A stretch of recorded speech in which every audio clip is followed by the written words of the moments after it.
Hello అండి, అందరికీ నమస్కారం. అందరు ఎలా ఉన్నారు? బాగున్నారా? నేనైతే చాలా బాగున్నానండి. ఫస్ట్ టైం నా ఛానల్ని ఎవరైనా విజిట్ చేస్తుంటే నా ఛానల్ని సబ్స్క్రైబ్ చేసుకోండి, లైక్ చేసి షేర్ చేయండి. ఈ వీడియో వచ్చేసి ఫ్రైడే వ్లాగ్ అండి. ఇది ఫ్రైడే మార్నింగే నిద్రలేస్తాను.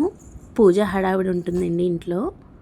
ఇంకా జశ్వి పాపకి ఈరోజే స్కూల్స్ కూడా రీఓపెనింగ్, కానీ మంచి రోజు చూసి పంపిద్దామని చెప్పి ఇంకా తనైతే నిద్ర లేపలేదండి. మార్నింగే ఇంట్లో పనులన్నీ పూర్తయినాయి. బయట కూడా నైటే కడిగేసానండి నీట్గా. ముగ్గు అయితే పెట్టలేదు. ఇంకంతా మాఫ్ పెట్టుకొని మంచిగా తుడిచేసుకొని బయట కూడా చాక్ పీస్తో అయితే ముగ్గులు పెట్టేశానండి. పిండి ముగ్గు అయితే వేయను, జశ్వి వెంటనే చెరిపేస్తుంది. నేను ముగ్గు పెట్టేలోపు మా వారు షటిల్కి వెళ్ళి వచ్చేసారండి. ఇంట్లోకి కావాల్సిన కూరగాయలు అవి తీసుకొని వచ్చారు. ఇంకా ముగ్గు పెట్టేసి రాత్రి తోమిన గిన్నెలు అయితే వెయిట్ ప్లేస్లో అవి సర్దేశానండి. ఇంకా జశ్వి అయితే నిద్ర లేచింది. మా వారు కూరగాయలతో పాటు జామకాయలు కూడా తీసుకొచ్చారు. గోవా అని అడిగిందండి. ఇంకా కట్ చేసి ఇచ్చాను. తినేసేదానిలా హడావిడి చేసేసింది, ఏమీ తెలియదు, అక్కడ పెట్టేసింది. ఇంకా మా వారికి అయితే కీరా కర్బూజా కట్ చేసి బాక్స్లో పెట్టానండి. బ్రేక్ఫాస్ట్గా ఆఫీస్కి పట్టుకెళ్ళి తింటారు. ఎగ్ అయితే బాయిల్ చేశాను. ఇంక ఎగ్ అయితే నేను ముట్టుకోనండి, ఫ్రైడే కదా. ఇంకా మా వారైతే ఫీల్ తీసుకొని తినేస్తారు. ఇంకా లోపలంతా చెక్కబెట్టి బయట అయితే గడపకి తులసమ్మకి పసుపది రాసి బొట్లు పెట్టేసి పూజ అయితే చేసేసుకున్నానండి. నా పూజ అయితే అయిపోయింది. పూజ అయితే ఇల్లంతా ప్రశాంతంగా ఉన్నట్టు ఉంటుందండి. మా వారైతే నా పూజ అవ్వకుండానే ఈరోజు ఆఫీస్కి అయితే వెళ్ళిపోయారు. ఇంకా బయట కూడా తులసి మాత దగ్గర పూజ అయితే చేసేసుకున్నాను. నా పూజ అయినప్పటికీ వాతావరణం కూడా కొంచెం చల్లగా అయిందండి. ఇంకా జశ్వి నా వెనకాలే తిరుగుతూ ఉంటుంది పూజ అయినంతసేపు. పూజా మందిరం దగ్గర అలా కూర్చొనే ఉంటుందండి. దీపారాధన కొండెక్కేంత వరకు పూజ అయితే అయిపోయింది. జస్ట్ ఇప్పుడే పూజ అయిందండి. ఇంకా జశ్వికి అయితే మార్నింగ్ మా వారైతే ఎగ్ తినిపించారు. తర్వాత జామకాయ తింటానందండి. కట్ చేసిస్తే అది తినలేదు, వదిలేసింది. ఒక చిన్న ముక్క తినేసి ఇంకా తనకైతే దోశలు వేస్తానండి. ఇప్పుడు ఇంకా అటు ఇటు తిరుగుతుంది ఇక్కడ. మా వారైతే ఆఫీస్కి వెళ్ళిపోయారండి. ఇంకా తనకైతే దోశలు వేసేస్తాను. ఇంకా జశ్వికి అయితే ఒక దోశ వేసేస్తానండి, తను తినేస్తుంది. ఇంకా నేనైతే టిఫిన్ ఏమీ చేయట్లేదు. ఈరోజు ఫ్రైడే కదండి. ఇంకా నేనైతే ఎగ్ తిన్ను, నేనైతే ఎగ్ బాయిల్ చేసుకోలేదు. ఇంకా వేరుశనగ గుళ్ళు ఉడకపెట్టేశానండి. ఇదైతే సలాడ్ కింద చేసేసుకున్నాను. ఇంక ఇదే తినేస్తాను నేను. నా బ్రేక్ఫాస్ట్ అయితే ఇదే. జశ్వికి అయితే దోశ వేసేసాను. ఇంకా టిఫిన్ తినిన తర్వాత వంట అయితే స్టార్ట్ చేయాలండి. ఇంకా జశ్వికి అయితే టిఫిన్ తినిపించేసారండి. నేను కూడా తినేసాను. పల్లీలతో సలాడ్ చేశాను కదండి, అదే తిన్నాను. ఇంకా ఒక పక్కన రైస్ అయితే పెట్టేశానండి.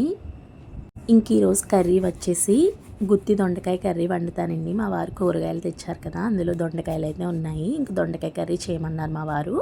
గుత్తి దొండకాయ కర్రీ ఇంకా అదే చేస్తున్నానండి. ప్రాసెస్ చూపిస్తాను మీకు కూడా, చాలా టేస్టీగా ఉంటుంది. ముందుగా మిక్సీ జార్లో కట్ చేసి పెట్టుకున్న ఆనియన్స్, కొంచెం పసుపు, కొంచెం కారం, అల్లం వెల్లుల్లి పేస్టు, తగినంత సాల్టు, జీలకర్ర పొడి, ధనియాల పొడి, గరం మసాలా వేసుకొని మిక్సీ అయితే పట్టేసుకోండి. తర్వాత స్టవ్ మీద ప్యాన్ పెట్టుకొని ప్యాన్లో ఆయిల్ వేసుకొని, ఇక్కడ నేను కుక్కర్లో వండుతున్నానండి. కుక్కర్ పెట్టుకున్నాను.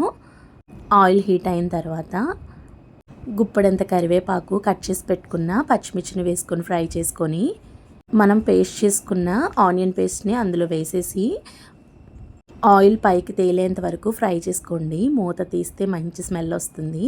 తర్వాత మనం గుత్తి వంకాయ ఎలా కట్ చేసుకుంటామో అలాగే దొండకాయని కూడా కట్ చేసుకొని ఆనియన్ పేస్ట్లో వేసేసి ఉప్పు కారాలు పట్టేంత వరకు గరిటతో కలుపుకొని మూత పెట్టి దొండకాయని ఒక 2 మినిట్స్ అయితే మగ్గనివ్వాలి. ఒక 2 మినిట్స్ మగ్గిన తర్వాత మూత తీసి తగినన్ని వాటర్ అయితే యాడ్ చేసి బెల్ట్ పెట్టేసి విజిల్ పెట్టేసేయండి. ఒక 3 విజిల్స్ వస్తే సరిపోతుంది. విజిల్ పోయినంత వరకు వెయిట్ చేసి మూత తీస్తే కొంచెం వాటర్ అయితే ఇంకా ఉంది చూసారా. ఇప్పుడు స్టవ్ అయితే వెలిగించి కూరని దగ్గరికి పడేంత వరకు లో ఫ్లేమ్లో ఉడికించేస్తే అంతేనండి. టేస్టీ గుత్తి దొండకాయ కర్రీ అయితే రెడీ అయిపోతుంది. టేస్ట్ అయితే అద్దరిపోతుంది. రైస్లోకి, రోటీలోకి సూపర్ ఉంటుంది. తప్పకుండా ట్రై చేసేయండి. వంట అయితే సరిపోదు కదండి, చాలా గిన్నెలు అయిపోయినాయి. ఇంకా గిన్నెలన్నీ నీట్గా క్లీన్ చేసేసాను. ఇంకా జశ్వికి అయితే స్నానం చేయించడానికి ఇక్కడ నీళ్లు పట్టి జశ్వికి అయితే స్నానం చేపించేసి రెడీ చేసేసానండి. వంట అయితే అయిపోయిందండి. వంటగదిలో మామూలు వేడి లేదు, ఇంకా బయట కూడా చాలా ఎండగా ఉంది. జూన్ వచ్చేసింది కానీ ఇంకా అసలు చల్లబడలేదు. ఇంక ఈరోజు అయితే నేను లంచ్లోకి ఏమేమి చేశానో చూపిస్తాను. వైట్ రైస్ అయితే వండానండి. గుత్తి దొండకాయ కర్రీ అయితే చేశాను. ఇది రెసిపీ కూడా నేను వీడియో అయితే తీసాను కదా, ఇలా ట్రై చేయండి, చాలా బాగుంటుంది కర్రీ అయితే. ఇదేనండి మా లంచ్ అయితే. పెరుగన్నం తినేస్తాము, కర్రీ వేసుకొని తినేసి కొంచెం. ఇంక ఇక్కడ జస్వి పాప రెడీ అయిపోయిందండి. పాపం నేను వంటగదిలో ఉన్నాను కదా, నా కోసం వచ్చి జారిపోయి పడిపోయింది. పాపం వెనకాల తగిలేసింది, ఏడ్చేసింది ఇప్పటి వరకు. ఇప్పుడే ఊరుకుంది. ఇంక జస్వికి అయితే భోజనం పెట్టేస్తాను.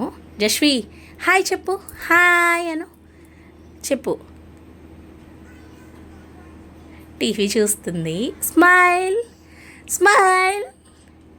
ఏడ్చిందండి, తగిలిందేమో గట్టిగా వెనకాల, పడిపోయింది. వాటర్ కూడా ఏమీ లేదు, పడిపోయింది. ఇంకా జస్వికి అయితే కర్రీ వేసి పెట్టానండి. కొంచెం కారంగా ఉన్నట్టుంది, అస్సలు తినలేదు. ఇంకా ఎగ్ ఫ్రైడ్ రైస్ చేద్దాం అనుకున్నాను. మార్నింగ్ ఆల్రెడీ ఎగ్ బాయిల్ చేసి ఇచ్చాను కదా, తిన్నది. ఇంకెందుకులని వామ్ రైస్ అయితే చేస్తున్నానండి. ఇక్కడ చాలా సింపుల్గా చేసేసాను. స్టవ్ మీద మూకిట్ పెట్టి అందులో కొంచెం ఆయిల్ వేసేసి, ఆయిల్ హీట్ అయిన తర్వాత కొంచెం వాము, ఒక ఎండుమిర్చి, కొంచెం కరివేపాకు, తగినంత సాల్టు, కొంచెం పసుపు వేసేసి మంచిగా ఫ్రై చేసుకొని, మనకు కావలసినంత రైస్ని వేసుకొని గడ్డలేమీ లేకుండా గరిటతో నేను చూపిస్తున్న విధంగా మంచిగా కలిపేసుకుంటే వామ్ రైస్ అయితే రెడీ అయిపోతుందండి. ఇంక ఇప్పుడు జస్వికి అయితే భోజనం తినిపించాలండి. ఇంకా మా వారు వచ్చిన తర్వాత మా వారు నేనైతే లంచ్ చేసేస్తాము. మా వారు వెళ్ళిపోయిన తర్వాత ఇంకా నేను వీడియో అయితే వాయిస్ ఓవర్ ఇచ్చి ఎడిటింగ్ చేయవలసిన వీడియోస్ అయితే ఉన్నాయండి. ఇంకా ఆఫ్టర్నూన్ అయితే ఆ పని ఉంది. ఇంక జస్విని అయితే అప్పుడు పడుకోబెట్టేస్తాను. ఇంక ఈవినింగ్ అయితే కలుస్తాము. జస్వికి లంచ్ తినిపిస్తాక బయటకైతే తీసుకుని వెళ్ళి లంచ్ అయితే తినిపించేసానండి. మేఘం అయితే దిగింది, ఇంకా వర్షం పడేలా ఉంది. కానీ వర్షం ఏమీ రాలేదు, కానీ అలా మేఘంగా ఉందండి అంతే. ఇంకా మా వారు కూడా ఇంటికి వచ్చేసారండి ఆఫ్టర్నూన్ లంచ్కి. ఇంకా భోజనం అయితే చేసేసారు మా వారు. ఇంకా ఎత్తుకో అని అడుగుతుందండి వెళ్ళినప్పుడు. ఇంకా ఎత్తుకొని అలాగా బాయ్ చెప్పేసి ఇంకా మా వారు అయితే వెళ్ళిపోయారు. ఇంకా ఈవినింగ్ అయ్యిందండి. ఇంకా కర్బూజా జ్యూస్ అయితే చేశాను జస్వికి స్నాక్ కింద. ఇంకా స్నాక్స్ ఏమి ఇవ్వలేదు, ఈ కర్బూజా జ్యూసే ఇచ్చాను. ఇక్కడ ఎలా ఉంది అని అడుగుతున్నాను. టేస్ట్ చేసి యమ్మీ సూపర్ అని చెప్తుందండి. టీవీలో రైమ్స్ చూస్తుంది కదా, అందులో యమ్మీ సూపర్ అంటున్నారు. ఇంకా అదైతే బట్టి పట్టేసింది. ఇంకేది తన్నా ఏది తాకినా యమ్మీ సూపర్ అమ్మా అని చెప్తుంది. ఇంకా తనకైతే జ్యూస్ ఇచ్చేసానండి. ఇంకా వర్షం వచ్చేలా పెద్ద గాలి అయితే వేసేసింది. ఇంకా పైకి అయితే వెళ్ళి బట్టలు అయితే తీసుకొచ్చేసి కుర్చీలో అయితే వేసేసాను. గాలి మాత్రమే వేసిందండి, వర్షం అయితే రాలేదు. ఇంకా లోపలికి వచ్చిన తర్వాత నేను టీ పెట్టుకొని అయితే తాగేసానండి. తర్వాత తీసుకొచ్చిన బట్టలన్నీ టీవీ చూస్తూ మడత పెట్టుకుంటున్నాను నెమ్మదిగా కూర్చొని. జస్వి నా పక్కనే కూర్చొని ఇంక టీవీ చూస్తుందండి. ఇంకా దాన్ని చూసుకుంటూ మడత పెడుతున్నాను. బయటకైతే చూస్తున్నానండి వర్షం వస్తుందా ఏంటి అని చెప్పి. ఇంకా బట్టలు మడత పెట్టేసి ఇంకా గాలి వేస్తుంది కదండి, జస్విని తీసుకొని పైకి వెళ్ళి కొంతసేపు తను ఆడిపించి నేనైతే వాకింగ్ చేసేసి వచ్చేసానండి. పైన అయితే చాలా చల్లగా గాలేస్తుంది, ఇంట్లో చాలా వేడిగా ఉందని చెప్పి ఇంకా ఆడిపించాను పైకి తీసుకుని వెళ్ళి. ఇంక ఇక్కడైతే చూడండి తనకి నేను బ్రష్ ఎలా చేస్తానో, బొట్టు ఎలా పెడతానో అన్నీ ఆ బొమ్మకి చేసేస్తుంది. నాకు చూపిస్తుంది అమ్మ చూడని. నేనంట వావ్ అనాలంట, అదే చెప్పేస్తుంది వావ్ అని. ఇంకా వాకింగ్ చేసేసి జస్విన్ కిందకి తీసుకొచ్చేసానండి. రోజు ఈవినింగ్ దేవుడి సాంగ్స్ అయితే పెడతాను టీవీలో. ఇక్కడ చూడండి కూర్చొని దండం పెట్టేస్తుంది, అస్సలు ఏడవదండి. మార్చమని అందు, తనే పెట్టమంటది. తన హ్యాండ్తో టీవీ ఓపెన్ చేయగానే అది పెట్టి ఇది పెట్టి అని చెప్పి తన హ్యాండ్తో చూపిస్తుందండి. ఇక్కడ దండం పెడుతుంది దేవుడికైతే, శ్లోకాలు వింటుంది అమ్మవారివి.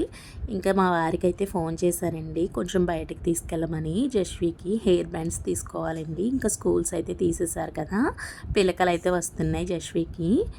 ఇంకా రబ్బర్ బ్యాండ్స్ అయితే తీసుకుందాం అని చెప్పి షాప్కి అయితే వెళ్దాం అనుకున్నానండి. ఇంకా రబ్బర్ బ్యాండ్స్ అయితే తీసేసుకున్నాను. జస్వికి కొన్ని క్లిప్స్ ఇవన్నీ తీసుకున్నాను. ఏమేమి తీసుకున్నానో మీకు చూపిస్తాను. నేను చాలా ఉన్నాయి కానీ ఎక్కడికన్నా వెళ్ళినప్పటికీ కొంచెం కాస్ట్ ఎక్కువ పెట్టి కొన్నానండి. అవే ఉన్నాయి, నార్మల్వి లేవు, అందుకే తీసుకున్నాను.